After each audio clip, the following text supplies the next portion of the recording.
We were like, what? This customer reached out and said, my cable broke. And I mean, this is a cable machine, so the cable's everything. If the cable breaks and people lose trust in the machine, then what do you have? You have nothing.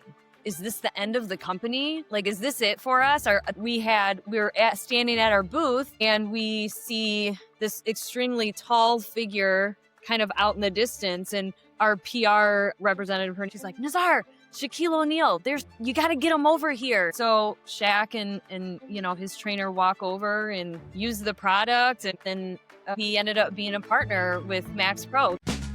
Welcome to the DTC Insider Podcast, where online business owners come to find actionable tips and tactics to grow their businesses. Now, here's your host, Brian Roisentul.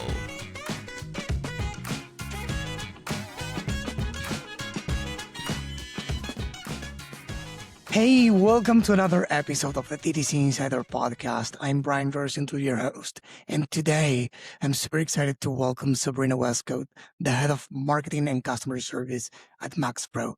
Hey, Sabrina, thanks for being on the show. Thanks for having me. Appreciate it. Yeah, it's a pleasure to have you here. So why don't you tell the audience what MAXPRO is about? So MAXPRO is a portable cable machine. And usually when people hear that, they're like, wait, what? Portable cable machine? Aren't cable machines big and bulky? Nope, not at MAXPRO. That is the MAXPRO right there. Mounts onto either this is the door mount, or it can mount onto a door, or you can just open it, unfold it, set it right on the ground and use it, step on it and use it for bicep curls, presses, squats, you name it, the MAXPRO can do it. And so that's the MAXPRO. Amazing. And before continuing, the conversation about the company, why don't you give us more context about yourself? When did you start your journey in the e-commerce space? What's your background? Yeah, so I started working for MAXPRO in 2019. Prior to that, I worked on Found app, a job matching app that started as a general job matching app and then kind of went more focused to matching college students with jobs when Tinder was kind of swiping was popular. And so we were kind of that like, hey, what if we did that for college students where they swipe if the job's a match and, swipe right, swipe left and all of that. So started there with that. That was just kind of slow going. That was before AI could build apps and everything. I'm not technical. My co-founder wasn't technical, so we had to find someone. And so it was just a very difficult journey to try to start an app when neither you or your co-founder are technical. And so I stepped away from that because I had met the founder of MAXPRO, Nazar, at a startup class that I took with the app company that I was a part of. And that's where I met Nazar, who was starting MAXPRO. At the time, it was called MaxFit. And so we kind of kicked it off because we were close to each other. So after I decided to step away from the app, I reached out to Nazar and I was like, hey, I saw that you had just launched crowdfunding relations. Do you need any help in this, the marketing space, operational space? And he was like, sure, let's meet. We met at Panera. We talked through. He's like, I don't have any money to pay you. I'm bootstrapping this whole thing. What are you thinking? I'm like, I can start part-time. I had young kids at home. So I started part-time, just a few hours a week. But all of us who have started or worked for a startup or started a startup, that few hours a week really turns into all-consuming, many hours. My phone, I'm getting texts and, I was customer service. Nazar was customer service. We were answering questions for crowdfunding. We were trying to figure out how to launch on a website. We were on whatever comes after Kickstarter, Indiegogo, and we were launching that, and so, it started as this part-time side gig, but just turned into so much more. And that was 2019. And the rest is history. We've had just some great moments. I tell people I got my startup MBA, not from college, but like from working and grinding and doing all the things at the level of a startup and working so closely with the founder. And it's been great. Yeah, I totally agree. For what it's worth, I've been working on my own since 2008.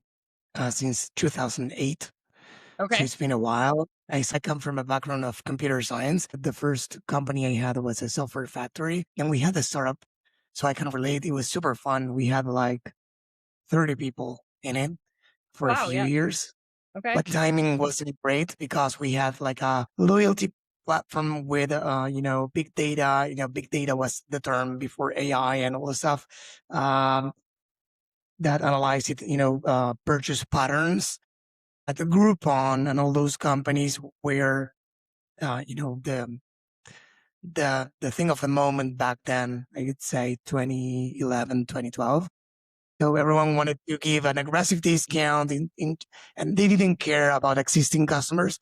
When you think about it, it looks like e-commerce these days too, but everyone neglected existing customers and everyone wanted like new customers, even if they needed to give them a 70% discount.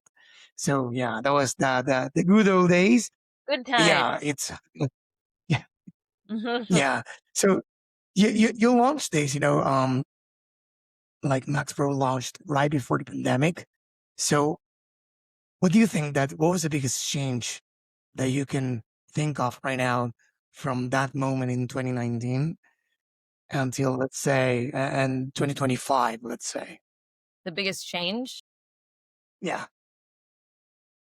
I'm laughing because there's been so much that it's changed. It's unbelievable if you really think back along how 5 years and what it just how it's changed and it's constantly evolving. And we actually tried to slow down our sales before the pandemic started because we had just launched, right? We were working on getting this product out and we were it was January or February and we were like, "You know what? Let's raise the price to just we just want to slow sales down so that when we get our first shipment in, we can just kind of have this like relaxing, right? Relaxing launch where we're shipping it out and we're able to deal with customers' issues or questions or anything as they come in and whatnot." And that didn't happen because then March COVID hit and we had this overwhelming demand for the product, but we didn't have a product to ship. Our manufacturer was overseas in Asia and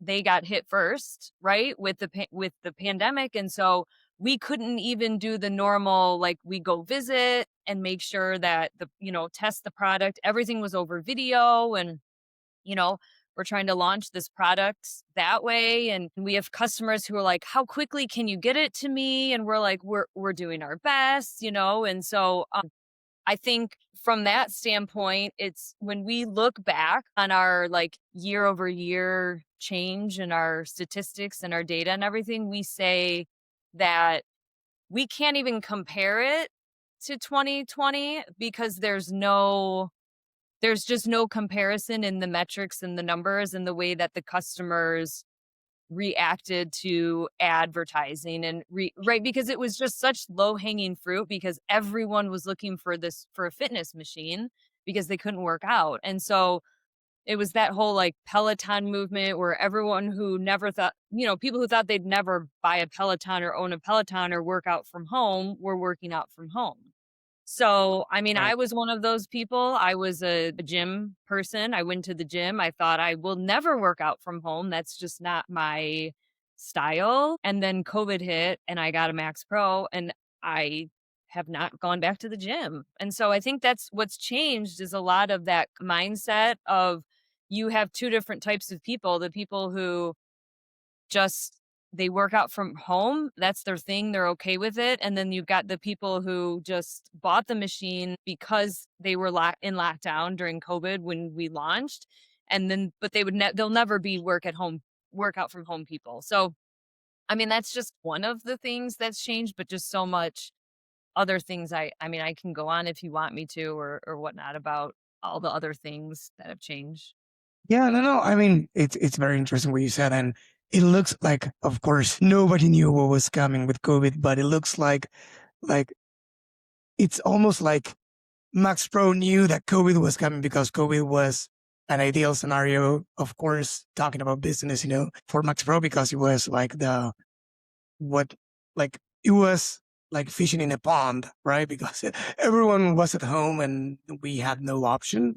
So that makes me wonder, since you created the product and thought about the product and launched the product before that, what was the biggest, like, how did you imagine your target audience if COVID didn't happen?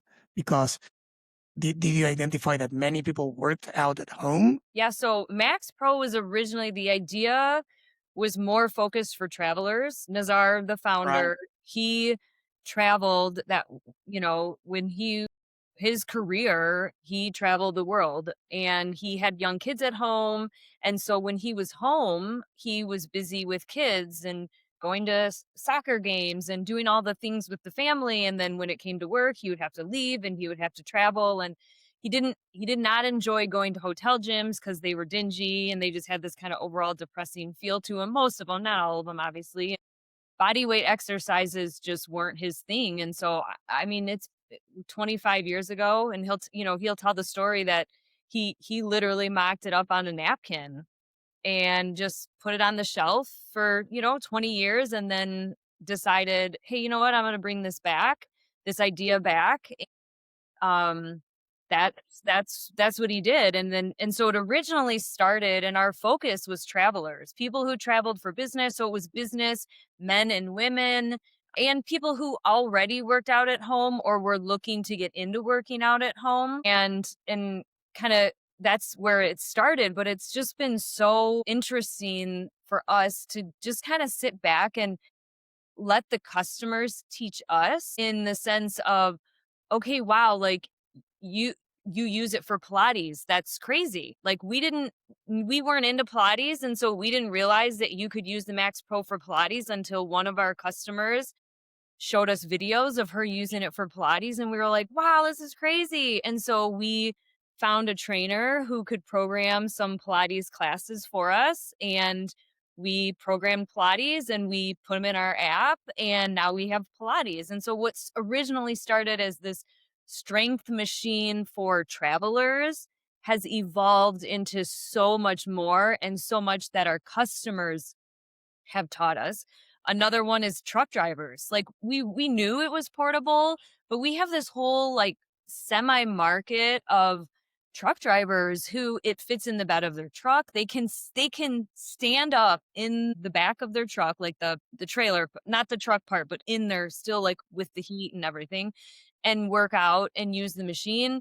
We've had truck drivers that mount it to the back of their truck, like with the straps and everything, and then they work out at truck stops. And so it's just been so interesting to us when we get these customers that are sending us pictures and images of all the different ways that they use the Max Pro. I mean, we had someone use it on an airplane, for goodness sake. Like they were standing on an airplane and they opened it up in the back. Like, Where is your thing? There's no room for the left. How do you this was know? by the bathrooms, like in the back, that they had stood up and opened it, and Yeah. we have a picture or videos of it. So it's just been so interesting that, like I said, what started as this focus on a piece of equipment for travelers has just evolved into so much more.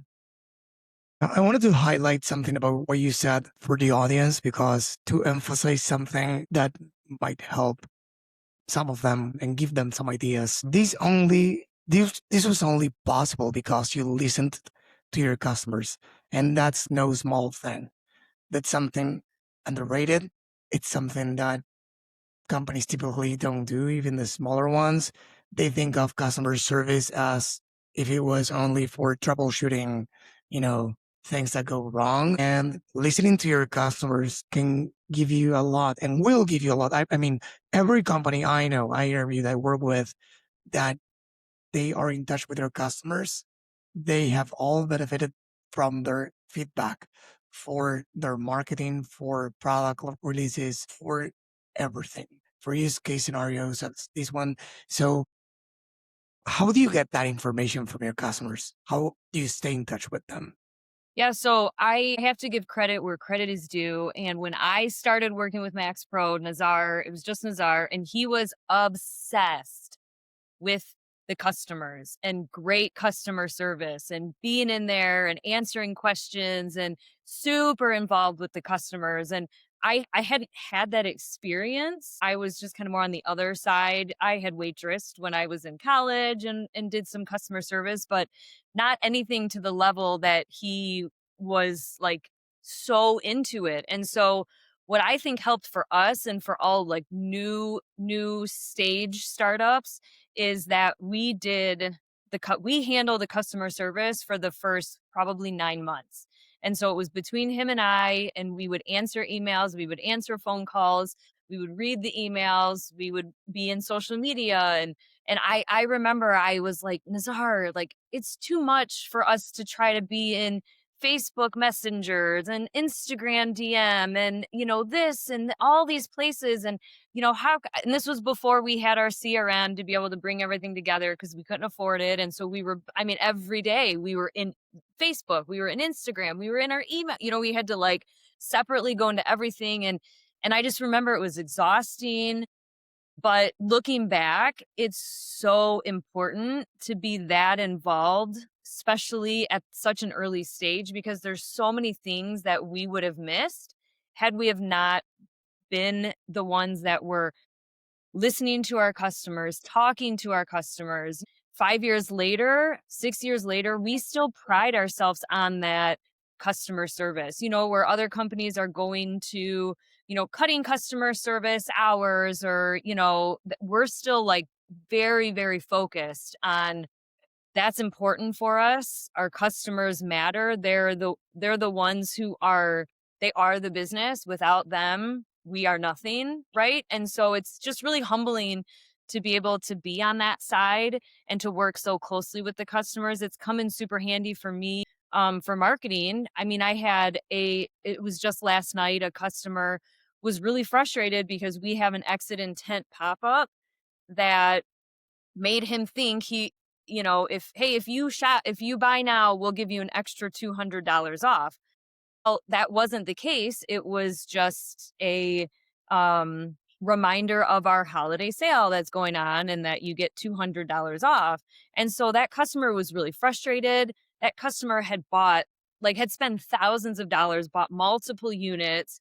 And so now I have a great customer service team that comes to me with certain issues. And so they came to me and brought that to my attention. And so from the marketing side, that's like, okay, we probably should revisit that because he's probably not the only customer that feels misled and frustrated in that. And so just having a good pulse on your customers helps, even if they've already purchased and they're customers, it just helps in so many different areas and product iterations and in marketing and sales and just learning who your customers are has been really important for us. Yeah.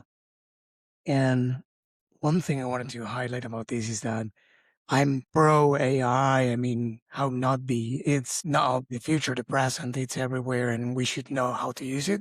For sure. But human to human, you can process large volumes of data with AI, find insights through post-purchase reviews, post-purchase surveys, reviews, and many other things.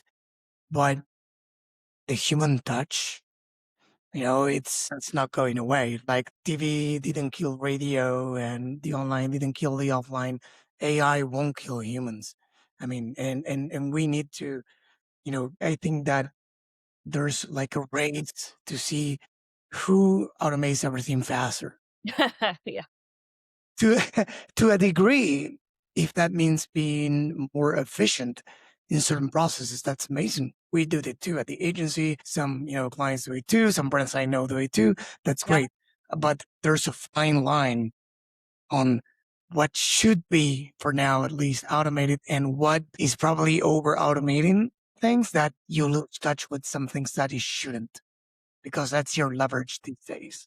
Yeah. And I mean, we use AI, and I think, like you said, you can't not use it. I think to a point, customers are expecting that instant, bot response or, hey, how can we help you? And I've come across some that are amazing. They're really good. And so I think that that's great. And we tap into that and we will grow in that area and continue to use that for sure. But like you said, there's absolutely something to be said about picking up the phone and talking to an actual human being that kind of makes people feel special. And, when you have a product like ours that's not cheap, I think it's really important. Without like going too far with this example, like mail, physical mail is something that it's very hot right now because guess what? Emails, everyone gets those daily, thousands of them or hundreds of them out there to say to the promotion folder, the social folder, spam folder, inbox, and everyone seems to know your business. I loved, I get 1,000. I'm sure you get 1,000 too. So we know everything is spam. But then when we get a postcard or something through mail, it hits differently depending on what it is. Of course, it's just something that you value. In If we discussed this a few years ago, we would have said, well, this is the old thing to do. The new thing is, doing SMS, email. That's the trend, and that's great. But then everything comes back because everyone is obsessed with the new shiny things. And again, it's great to implement those to a degree, but then everyone is like all in. They forget about this part, right? So I always remind brands that the brands that at least I know that are to a degree, let's say, successful these days, regardless of their size, it's those that go beyond the storefront and engage with their customers. And beyond the storefront, I mean, beyond the Shopify store, beyond an ad, they interact with their customers, they care, they show that to them, and that goes a long way. Yeah, I And agree. and that's key. So you said that you're using AI. Can you give us some example of how you are leveraging that as a brand? Yeah, so I think I call AI ChatGPT my assistant, and my assistant has a name, Bruce. And so it's just kind of the joke between the team, the customer service team and marketing and Nazar is, I talk about Bruce a lot. He is my right-hand man when it comes to taking all these jumbled thoughts in my head and kind of just getting them into an organized, chart, whatever you want to, however you want to put it. So, for example, I'll get emails that I'll read that have some really good pointers. And so what I'll read through them, and so then what I'll do, so this is the marketing side, is I'll take the email, I'll copy it, like just whatever the important part is of the email. The most recent one was what was the most recent one that I just did was, I don't remember. I'm sure it'll come to me, but put it into Chat GPT and say, how can I apply this principle to Max Pro? Give me a marketing angle, give me an organic social media or social angle, and put it all in a a document that I can read and understand. So then Chat GPT takes all of that and then reads it. Oh, so our New Year's, it's New Year's almost. New Year's is coming up. And so obviously people like to get fit for New Year's. And so in my head, I had this, I want to do this theme that is choose you this new year. Cause so many people are so busy and they're not making themselves a priority. And that's the biggest thing in health is that you have to make yourself a priority when it comes to, starting to make changes. That's the only way you can make a change is if you decide to do it. That's it, right? So I was like, I have this idea, choose you. And so there was something that I read in an email that went along with it. And so what I did was I took that information and then I said, this is the theme that I want to do, the campaign I want to do for New Year, put it into a campaign for me that I can use. And so from there, it put it into there and I put it into a Word document, made changes based on to make it fit. And then I took that information, I took the part for email, sent it to my email team, and I said, this is what we want to do for email and SMS for New Year. Here's the idea. And then I had ChatGPT also make a landing page because I'm a very visual person. So not that we would ever do anything with the landing page, but because I'm visual, I was like, I want to see it in a landing page that I can preview. And so I use the JS Fiddle to see it. And so I took the CSS, the code or HTML, whatever ChatGPT gave me, put it into JS Fiddle so I could visually see it. And then from there, I was like, okay, here's a start. This is a start. This is how we're going to start. And then from there, we'll iterate and make changes and figure out what ads will go with it and what organic posts and influencers and whatever we can use from there. So my assistant Bruce and we work close. We work a lot together and he gets a lot of my just jab. We have a small team. I don't have someone that I can just talk to about campaigns and things like that. And so AI has been super helpful for me to just have that non-human, but conversation with someone that, knows all the things to be able to help kind of clear up my thoughts and get it onto paper and give me a good starting point. That's amazing. Yeah, I mean, I'm curious now about, starting conversations with podcast guests about the ChatGPT projects that they have. I Great. have some going on as well. I have a business coach, Okay. and I brainstorm, ideas all the time.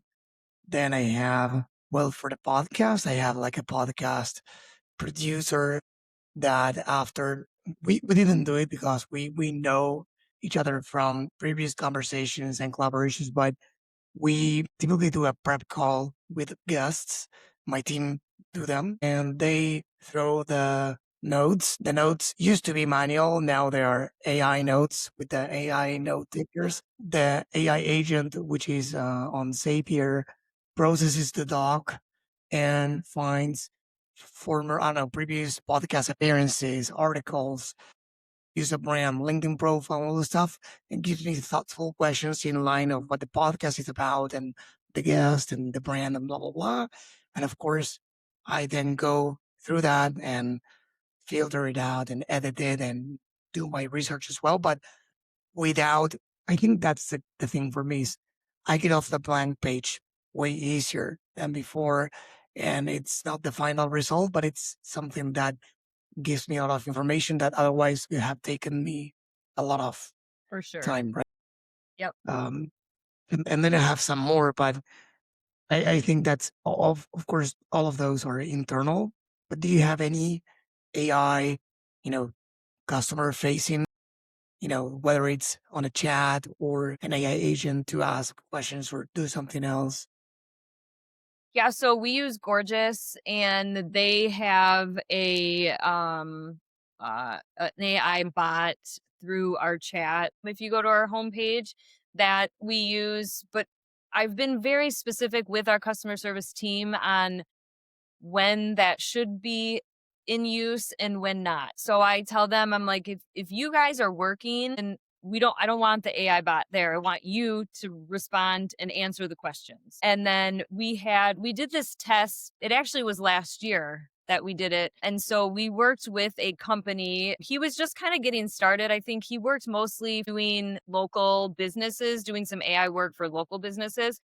So we knew him from a friend, I think, of someone, and so we took a call with him. But he did AI bots really good before I feel like they got really good. And I don't know how he did it, but I just remember when I met with him, I was super skeptical because I have just felt like AI bots were super body. And as with us wanting that personal touch for our customers, I was very against it. I didn't want to do it. But then I met with him and he made this, he made a program for us and sent it to me. And the idea was that if someone had been in our funnel for over 90 days and had not purchased, then what we would do is we would take their phone number and they had agreed to sign up through SMS.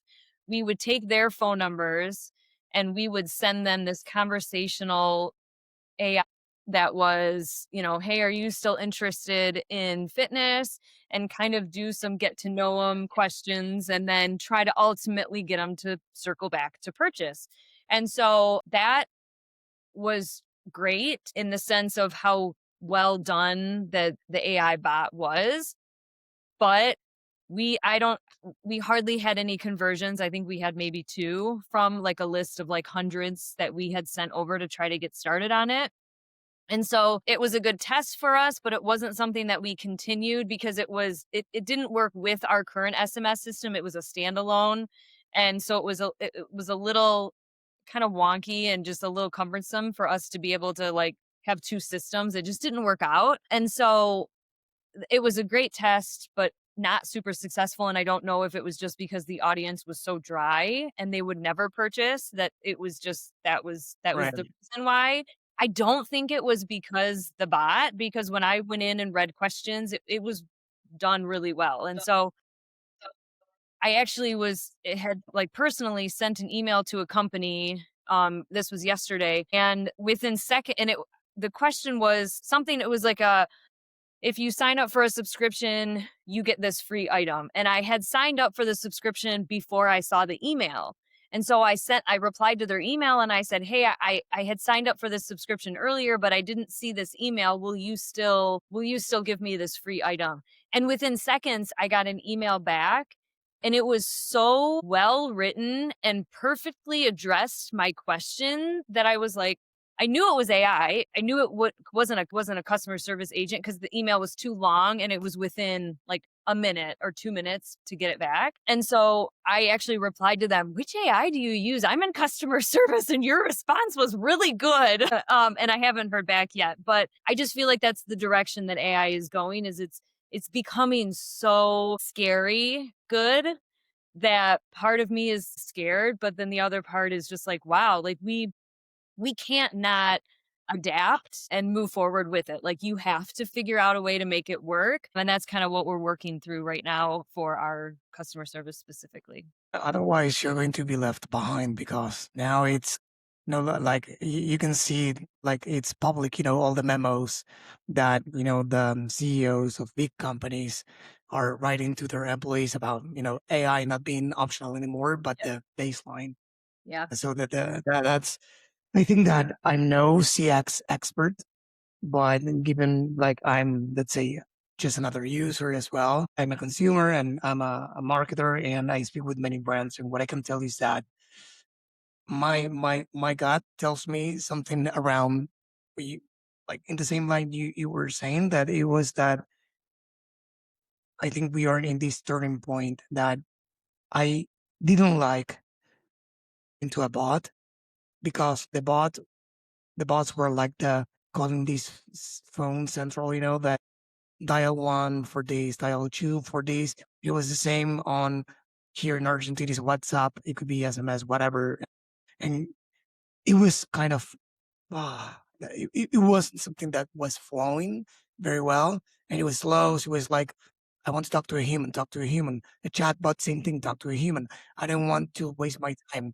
Now that's changing big time because talking to a human would be wasting your time because a human, first, there's limited operators and even more now because of AI, and they need to get back to you. They are in their mood, and sometimes you can tell.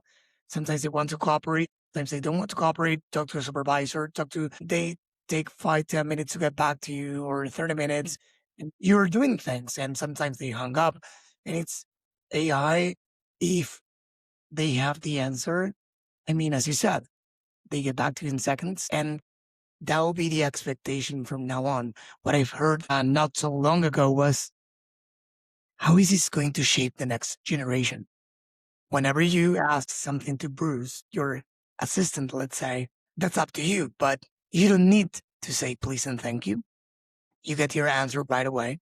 If you don't like something, you're blunt about it, you're straightforward, no compliments, no. So how is that going to shape people? Because if we, with the internet, all the stuff, and the TV as well, we felt that we were impatient. What about now? Man. Yeah. I mean, I have kids, and it's just so interesting to me to see how they use AI. I mean, my daughter, she's 12. She does not have a phone. But so she uses my phone to text her friends. And I was looking at my history in ChatGPT to find something, and I see that she had said, my friend is going through some things, and Lissa, can you write me up a reply to text her back? And I said to her, I said, why couldn't you just reply to her? Why did you go to ChatGPT to get this reply? And she was like, I just didn't want to have to like type it all out and think about it. And I was like, my gosh, what is happening? Like, is this what our kids are going to be like? Like, they can't have their own thoughts and take 2 minutes to reply to someone? I must admit, I find myself many, many times during the day, every work day, at least that I use ChatGPT, doing something similar. And there are memes online that, I don't know, someone goes to a shop and instead of asking, it writes ChatGPT, I want to ask him about this product. Can you please? And he goes and reads the question. And then the other one from the shop says, he asked me this about the product. Can you tell me a reply for this? So it's a conversation. Like Can't. and it's like, I laugh, but then I say, that's me. It- I shouldn't be laughing, Right? but to be fair, I think that will change quickly we, as everything related to AI is integrated into the products. For example, Gmail just, at least for me, I saw that like a few weeks or days ago that it can, let's say, rewrite or improve my email copy. But let's say if I sent you an email to invite you to this podcast on the fly, I just need to accept when they ask me about it and it's right there, right? So I don't need to go to an external tool, in this case, ChatGPT. It's already there. So I feel that that will be the natural thing. Like, I think that, there's a tool, I don't know if you know it. I think there are many, but the one I know, it's Super Whisper. Yeah, I don't know Super it. Whisper, it's for the phone or for the Okay. laptop, both. And you Okay. can tell them, you can press a key, a command, whatever, and say, I'm running late for the podcast recording with Sabrina. Can you please email Sabrina and tell her that I'll be 5 minutes late only? He will know what, through context, whatever, my calendar, who you are, who Sabrina is, your email address, go to Gmail, write the email or leave it in draft, depending on what you say, and write the email. Like, you don't spell the email out. It's just tell them that. Huh? Huh? Yeah. It's unbelievable. I mean, like, you don't even have to open your email anymore. The days, you remember like 10 years ago, 15 years ago, where it was like, we, this, like the screen in front of you and, you could do all the things with the screen and, Yeah, you didn't need a computer, I mean, it's like with that. Tom Cruise. Yes, exactly. But Yeah, you don't even need. Inception. Yes, yes. You just say it now and it's there and it happens and it's crazy. Yeah, So, I mean, um, it's crazy. But like, I want to zoom out, AI, I think that we covered that at length. I can talk for hours about it, and I guess you can too, because of course, it's crazy what happened. And I still remember the first episode I recorded in 2022 okay. before ChatGPT released. It was, I think, August 2022. And nobody knew about ChatGPT, OpenAI, like it wasn't massive. And I interviewed someone that they were using, Mid Journey. Yep. Okay. Yeah, and I didn't know about it. Nobody knew. I think that Right. it No. wasn't massive either. So they had an artistic slash graphic design, but more about agency, and they were using that to get ideas. And he was saying like, yes, it's like, let me show you. And he shared his screen while we were recording. And I want like the classic back then, pink elephant with a bow tie, whatever, Okay. And it was like, but where does it get the ideas from? It was from the internet, from people. How? What do you mean? Like, and he was explaining that to me. And then a few months later, I emailed him back and say, I cannot even believe what we are going through right now. I was asking you about something like this when we recorded the episode 6 months earlier or so. And now look at this, like it's crazy. And yeah, it blows my mind constantly, and it's hard to keep up, and how it's going to affect commerce as well, because 2026, it's, I think what everyone says is likely the year in which we're going to see a huge spike of purchases coming directly from ChatGPT, which is not currently possible, at least not massively. So I think that's going to change. And with that, the meaning of websites. Again, keep in mind always TV, radio, online, offline. It's not going to change overnight, but Shopify already reported sessions and purchases from AI agents these Black Fridays every Monday. So it's already happening. Yeah. Purchases coming from directly from ChatGPT, Gemini, whatever. That's going to be huge. What do we do? Because we It might be humans buying from those tools, or it might be AI agents. So how do we sell? How do we market to AI agents? There's no emotion. My God, a new era is coming. It really is. Probably 2026 is the bare start, but it's going to be something that we don't know yet. And that's going to be amazing. But changing subjects, we were talking about, customer service before, and I forgot to mention something important that I'm speaking with the OG, if I can say that, if that's okay with you, of customer service, because you were awarded with the Stevie Award, right? Yes, Recently? yes, we were. Yep, we thank you. That was very exciting for us. I have a great customer service team. We have 4 people, and it was an honor to be able to win that award, and well deserved because they're great. They're great people, they're great to work with, and they do a great job. Thanks. And customer service doesn't always mean to show up when things are good or being proactive as well. It means to be, to acknowledge when things go wrong and to do something about it. So do you recall a time in which that happened? Yes, I do. So when we launched the product in 2019, we started shipping in 2020, and that was in July of 2020, so after COVID.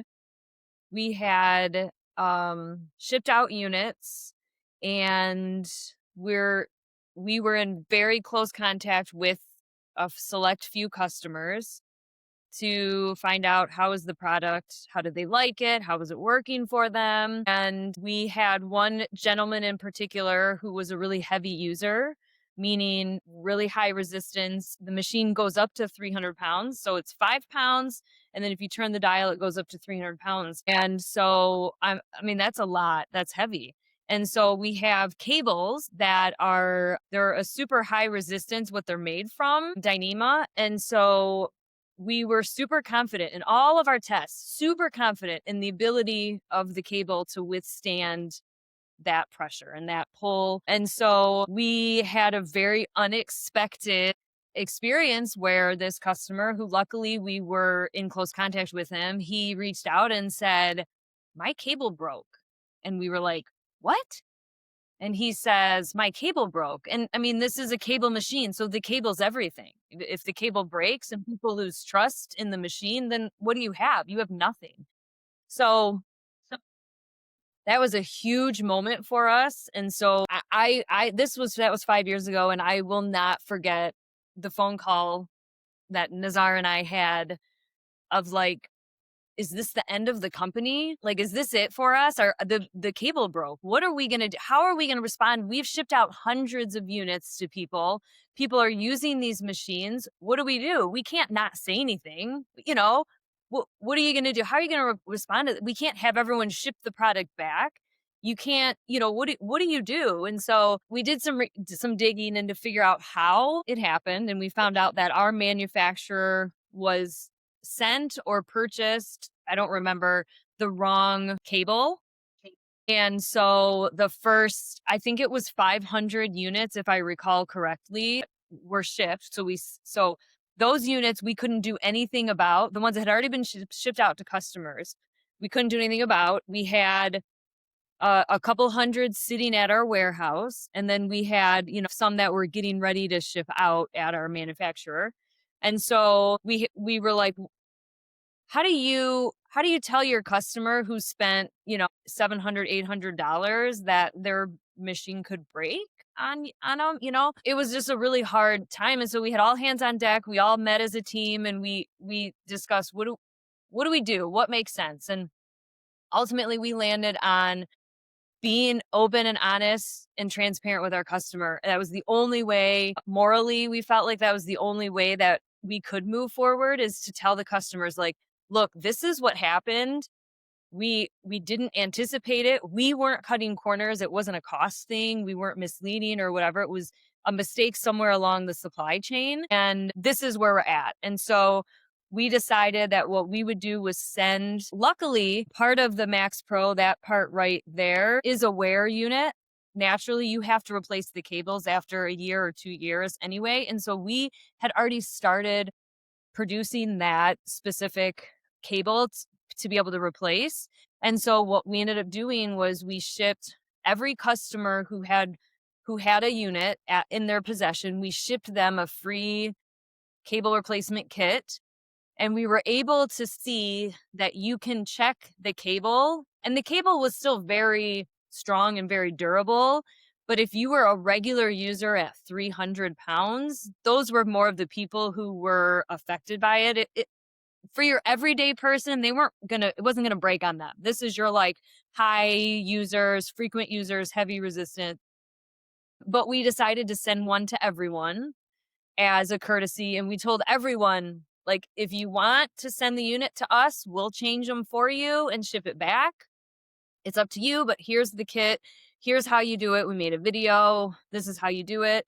And then we got a team of, I want to say 10 people that went into our warehouse and changed all the cable, opened all the boxes, opened the machines, changed the cables out, tossed those, and Wow. then shipped, and then packaged them all up, and then made the change with the new cables at the supplier, and shipped them out. And luckily that was it. Like, that was it. We didn't have any disasters on our hands. And the feedback from the customers was amazing, because I was super nervous. Like, what are people going to say? How are people going to respond? But everybody was so appreciative of us being honest with them that they weren't even mad. They were like, "Hey, like, we just appreciate that you're telling us the truth."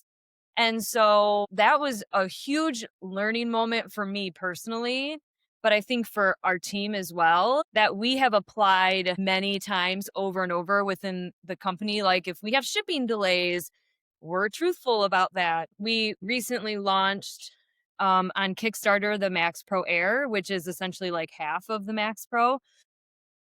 And we went through all of the testing and found a weakness in the product. And so we have really high expectations for our products. We make good quality, durable products. And so we had to have this moment where we had to meet and we had to say, here's the problem. It's not as durable as we expected. What does that mean? And what are our options? And so we defined what it meant was that the resistance couldn't be as high, or the product wouldn't last as long as we wanted. And then from there, we said, is this something we want to present to our customers? And we decided, no, it's not. It's worth it to us to be honest with our customers and let them know that we found something in our testing that we're not happy with the quality of. And instead of creating and shipping a product that's not up to our standards, we're going to stop production. We're going to delay the shipment, unfortunately, 2 months, to be able to get the product right and to make a good quality product. And so that's what we did. We had to tell everyone that had purchased through Kickstarter. We made a video, and it was Nazar, and he explained kind of what happened, but everything else was looking so good and is so promising. And so it just is what it is. And so we are moving forward with that. We're really happy with that decision. Things are falling into place. And it's looking like it'll be about a 2-month delay from when we originally promised the product. And, I mean, that happens when you have a consumer product, and you have both sides of it. You got the quality, you have the product, and then you have the consumer that you want to keep happy, but you just might disappoint them. And it's just at what cost? But this is what a real business looked like. It happens to every single business at some point, and it's their choice whether to come clean or not, and straightforward and transparent with their customers. But it doesn't mean that it doesn't happen. It happened to the best brands. And when you realize that there's something wrong, I mean, at least in this case, the upside is the I see at least is that you are showing your customers that you care about them, you care Absolutely. about the quality of your product, and that you really, really test it. It's not a product that is untested and you receive it and it's like it goes and everyone like damn it happened with the iPhone many times. But they were overheating, Samsung products as well. Like it happens to the best brands as well. So you need to own it. So I think that even though some people might be upset, the real customers, I think that they they will appreciate that. People get upset for nonsense all day long. So those people, you will have many of those because Yep. they are everyone. Yep. The rat, they understand. I think I rather that as a customer than getting the product and the brand knowing about it ahead and not doing anything about it. So yeah, I think that's cool.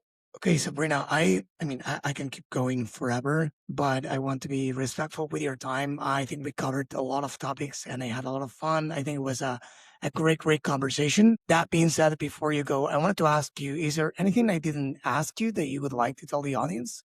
Anything you didn't ask me. Gosh, I'm with you. There's so many different areas and things that I could go on and on about, but I think maybe one of how about that? I'll tell you one of the coolest moments that I have had working for the company. And that was CES 2020, right before COVID. We were this super like we had just, done Kickstarter and we went to one small local trade show and we had some people come by and they thought the product was cool and then we thought it'd be a really great idea, which it was, to take the product to CES, Consumer Electronics Show in Las Vegas. We had a booth. And so, remember how I was part-time and, I coordinated all of that, the booth, the decorations, or, all that. Only a few hours a week, working only a few hours. Yeah. Yep. And then we hired a PR team to work with us at CES, and that was great because they got us on a ton of these shows. And so, Nazar and I are, both of us are new to e-commerce, right? And so he has an engineering background and, I had more of an operations and, like I said, the app and software as a service. So this was very new to us. And we go to CES and we've got all these, we're being interviewed by these companies and we have people coming, in and out of our booths with mics and they want to talk to us about this and this. And we won the CES Innovation Award, which was super cool for us for like that moment of you feel like this was worth it, And then we were standing at our booth and we see this extremely tall figure kind of out in the distance. And our PR representative, her name is Heather, and she turns around and she's looking for Nazar and she's like, Nazar,